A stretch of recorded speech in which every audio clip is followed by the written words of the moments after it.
ಪೊಲೀಸರು ಕರ್ತವ್ಯವನ್ನು ನಿಭಾಯಿಸಬೇಕು. ಕೆಲವು ಸಂದರ್ಭಗಳಲ್ಲಿ ವ್ಯಾಪಾರಿಗಳು ಅದನ್ನು ಕೇಳದೇ ಇದ್ರೂ ಕೂಡ ತಾಳ್ಮೆಯಿಂದ ಪೊಲೀಸರು ವರ್ತಿಸಬೇಕು. ಆದರೆ ಇಲ್ಲಿ ಯಾವ ಮಟ್ಟಕ್ಕೆ ಪೊಲೀಸರು ಹೋಗಿದ್ದಾರೆ ಅಂತ ನೋಡ್ಕೊಳ್ಳಿ. ಬೀದಿ ಬದಿ ವ್ಯಾಪಾರಿಗಳ ಮೇಲೆ ಪೊಲೀಸರು ದರ್ಪವನ್ನು ತೋರಿಸಿದ್ದಾರೆ. ಮಾನವೀಯತೆಯನ್ನು ಮರೆತು ಹಣ್ಣಿನ ವ್ಯಾಪಾರಿಯ ಮೇಲೆ ದೌರ್ಜನ್ಯ ಎಸಗಿರೋದು, ಸೀಬೆಹಣ್ಣು ಬಿಸಾಡಿ ಸೊಪ್ಪನ ರಸ್ತೆಗೆ ಚೆಲ್ಲಿ ವಿಕೃತಿಯನ್ನು ತೋರಿಸಿದ್ದಾರೆ. ಲಾಠಿ ಬೀಸಿ ತಳ್ಳುವ ಗಾಡಿಯನ್ನೇ ಬೀಳಿಸಿದ್ದಾರೆ ಈಗ ಪೊಲೀಸರು. ಬದುಕಲ್ಲಿ ಬಿಡಿ ಅಂತಿದ್ದಾರೆ ಬೀದಿ ಬದಿ ವ್ಯಾಪಾರಿಗಳು. ಬೆಂಗಳೂರಿನ KR ಮಾರ್ಕೆಟ್ ಬಳಿ ನಡೆದಿರುವಂತಹ ಘಟನೆ. ಪೊಲೀಸರಿಗೂ ಅವ್ರದ್ದೇ ಆದಂಥದ್ದು ಇರುತ್ತೆ. ಇಲ್ಲಿ ಟ್ರಾಫಿಕ್ ಕ್ಲಿಯರ್ ಮಾಡಬೇಕು, ರಸ್ತೆಗಳಲ್ಲಿ ನಿಂತ್ಕೊಂಡ್ಬಿಡ್ತಾರೆ, ಗಾಡಿಗಳು ಹೋಗಿ ಮೂವ್ಮೆಂಟ್ ಆಗಲ್ಲ. ಅಲ್ಲಿ ಟ್ರಾಫಿಕ್ ಜಾಮ್ ಆದರೆ ಪೊಲೀಸರಿಗೆ ಸಮಸ್ಯೆ, ಒಪ್ಕೊಳ್ಳೋಣ. ಹಾಗಂತ ಹೇಳ್ಬಿಟ್ಟು ನೀವು ವ್ಯಾಪಾರಿಗಳ ರೀತಿ ತಳ್ಳೋದು, ವ್ಯಾಪಾರಿಗಳು ಕೆಲವೊಂದು ಟೈಮಲ್ಲಿ ಕೇಳೋದಿಲ್ಲ. ಪೊಲೀಸರು ಬಂದಾಗ ಒಂಚೂರು ಆ ಕಡೆಗೆ ಸರ್ದಂಗೆ ಮಾಡ್ತಾರೆ, ಮತ್ತೆ ಬಂದು ಅದೇ ರೋಡಲ್ಲೇ ನಿಂತ್ಕೊಳ್ತಾರೆ. ಸೊ ಇದೊಂಥರ ಸಂಕಟ ಕೆಲಸ. ಒಂದು ಕಡೆ ವ್ಯಾಪಾರಿಗಳಿಗೂ ಸಂಕಟ, ಆ ಕಡೆಗೆ ಪೊಲೀಸರಿಗೂ ಸಂಕಟನೇ. ದೃಶ್ಯ 1, ಸೀಬೆಹಣ್ಣಿನ ಗಾಡಿಯನ್ನ ತಳ್ಳಿರೋದು. ದೃಶ್ಯ 2, ಬಿದ್ದಿದ್ದ ತಳ್ಳುವ ಗಾಡಿಯನ್ನ ಎತ್ತಿದ ವ್ಯಾಪಾರಿ.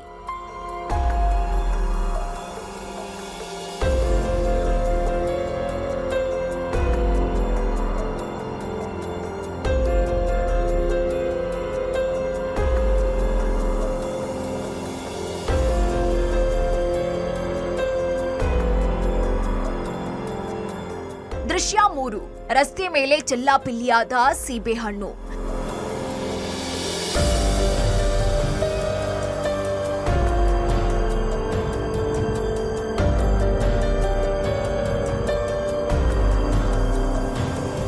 ದೃಶ್ಯ 4, ಸೊಪ್ಪನ್ನ ರಸ್ತೆಗೆ ಸುರಿತಾ ಇರುವ ಪೊಲೀಸ್.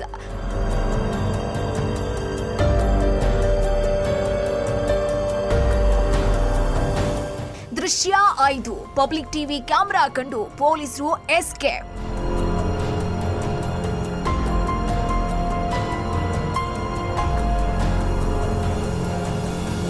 ದೃಶ್ಯ 6, ವ್ಯಾಪಾರಿ ಸಹಾಯಕ್ಕೆ ಬಂದ ಜನ ಹಣ್ಣು ತುಂಬಲು ಸಹಾಯ.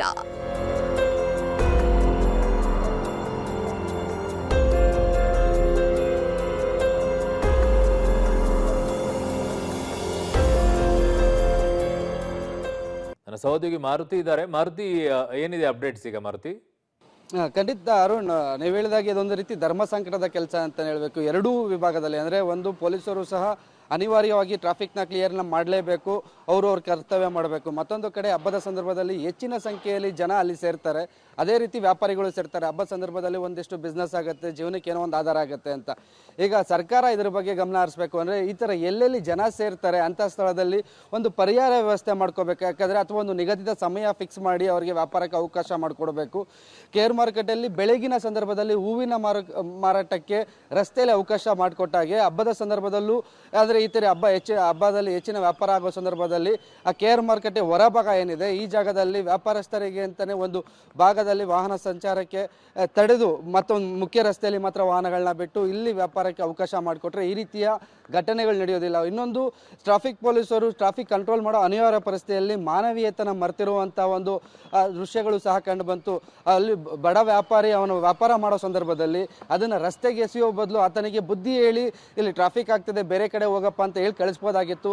ಸೌಜನ್ಯ ರೀತಿಯಲ್ಲಿ ವರ್ತಿಸ್ಬೋದಾಗಿತ್ತು. ಅದನ್ನು ಬಿಟ್ಟು ಆತ ವ್ಯಾಪಾರ ಮಾಡ್ತಿದ್ದ ಸೀಬೆಹಣ್ಣಾಗಿರ್ಬೋದು, ಸೊಪ್ಪನ್ನು ರಸ್ತೆಗೆ ಎಸೆಯುವಂತಹ ಒಂದು ಅವಮಾನೀಯ ಕೃತ್ಯ ಎಸಗುವುದು ಎಷ್ಟರ ಮಟ್ಟಿಗೆ ಅಂತ ಸರಿ ಅನ್ನುವಂಥ ಪ್ರಶ್ನೆಯೂ ಸಹ ಈ ಕಾಡ್ತಿರೋದು. ಈ ನಿಟ್ಟಿನಲ್ಲಿ ಸರ್ಕಾರ ಈ ಭಾಗದಲ್ಲಿ ಅಂದರೆ ಎಸ್ಪೆಷಲಿ ಎಲ್ಲಿ ಮಾರುಕಟ್ಟೆಗಳಿರುತ್ತೆ ಈ ಜಾಗಗಳಲ್ಲಿ ಪರ್ಯಾಯ ವ್ಯವಸ್ಥೆ ಮಾಡುವ ನಿಟ್ಟಿನಲ್ಲಿ ಗಮನ ಹರಿಸಲೇಬೇಕಾಗತ್ತೆ ಅರುಣ್.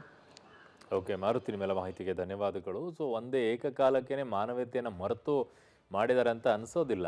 ಅದರ ಮುಂಚಿತವಾಗಿಯೇ ಒಂದಿಷ್ಟು ಎಚ್ಚರಿಕೆ ಕೊಟ್ಟಿರ್ತಾರೆ. ಅದಾದ ನಂತರ ಮತ್ತೆ ಅದೇ ರೀತಿ ಮಾಡ್ತಾ ಇದ್ದಾಗ ಅವರ ತಾಳ್ಮೆನೂ ಕೂಡ ಕೆಟ್ಟಿರುತ್ತೆ ಅಲ್ಲಿ.